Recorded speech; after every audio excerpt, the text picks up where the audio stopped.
So let's jump into some more marketing-centric conversation. You know, we're in the midst of probably the biggest economic hiccup that certainly we've lived through.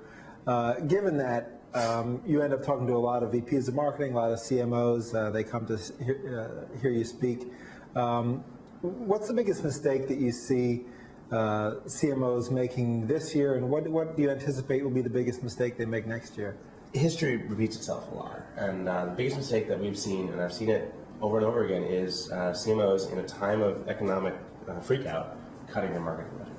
They're cutting their marketing budget, they're cutting their PR budget, they're saying, you know, well, we got to cut back because, you know, well, if everyone's cutting back, wouldn't it make sense to speak a little louder? If everyone's getting really softer and you want to get attention paid, you speak a little louder. And everyone's, oh, we're going to cut back. And studies over and over again have shown that companies who cut their budgets during a marketing or cut their marketing budgets during a recession or bad economy always do worse than companies who don't, or who keep it at the same or increase it, always. And it's just, no one learns.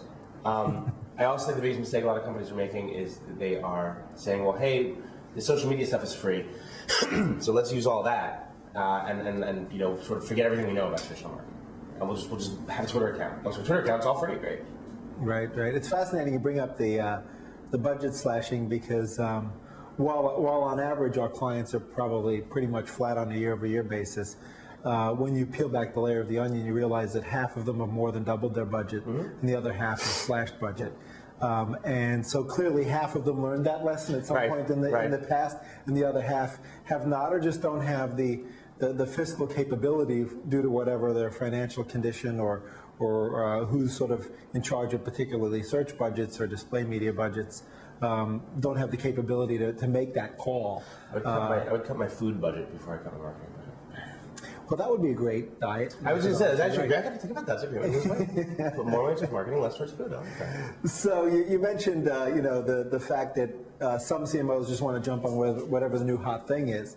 So how do CMOs evaluate? Some hot stuff is actually hot and good, and other stuff is just hot and more like Second Life, which I never got, to be perfectly honest. And so how do CMOs decide, given the fact that they've got limited resources in-house and limited budgets, and even limited agency resources, how do they decide what to try, what to test? I think the best description of Second Life I've ever heard, just touching on that for a second, was a conference in Asia, and someone brought up Second Life, and some marketing person, she stands up, she goes, you know, everyone says she get a Second Life, so I did, and I found myself on an island, and I had to get across a bridge to start using Second Life, and I fell into the water, and I was there for 6 hours, and I couldn't get out of the water, and I'm probably still there, and I can't figure out how that helps my business. I just thought it was really funny.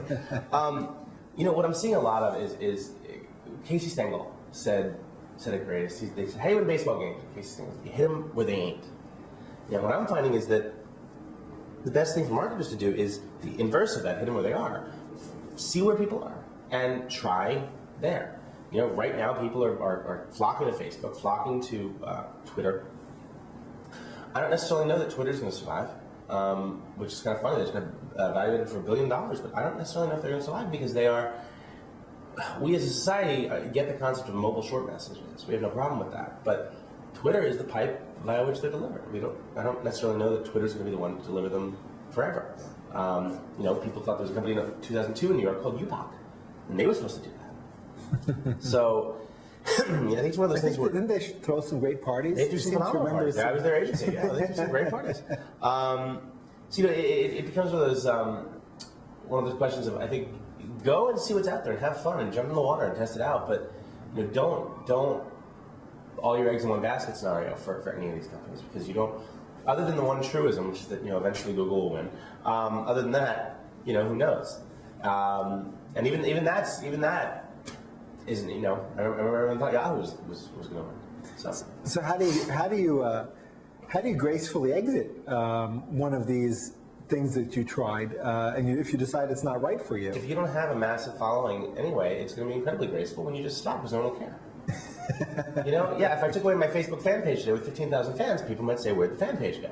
But if you're on a website or something similar and there's no one following it, and you've been making videos or doing all this stuff on the internet, walk out. Right. You know, unless you're the most popular person at the party, not many people are not going to see you when you leave. So I guess whether or not you need an exit plan depends on sort of what you consider to be critical mass. If you have right? critical mass, you don't want an exit plan anyway. Right.